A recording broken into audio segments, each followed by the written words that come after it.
outswinger.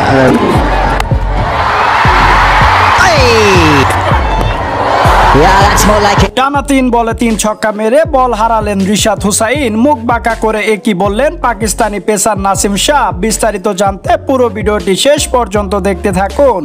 সুপ্রিয় দর্শক, লাহোর কালান্দার্সের হয়ে দারুণ এক শুরু এনে দিয়েছিলেন রিশাদ হুসাইন।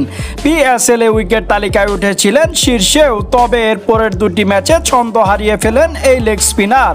মুলতান সুলতানের বিপক্ষে একাদশে জায়গাও হারিয়ে ফেলেছিলেন তিনি।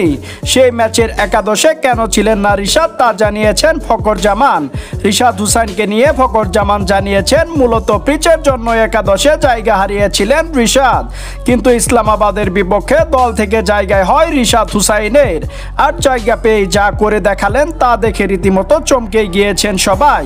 কেননা টস করতে নেমে শুরুতে ব্যাটিং নিয়ে কিছুটা ধুঁকছিল লাহোর কালান্দার্স, কিন্তু রিশাদ হুসাইন নেমে দেখালেন দানবীয় এক ইনিংস। নাসিম শাহর 3 বলে টানা 3টি ছক্কা হাঁকিয়ে বল হারালেন রিশাদ হুসেন, যা দেখে খুশিতে আত্মহারা লাহোর কালান্দার্স দলের অধিনায়ক শাহিন শাহ আফ্রিদি। প্রিয় ভিউয়ার্স, পাকিস্তান সুপার লিগে রিশাদ হুসাইনের পারফরম্যান্স আপনার কাছে কেমন লেগেছে অবশ্যই কমেন্ট করে জানিয়ে দিবেন।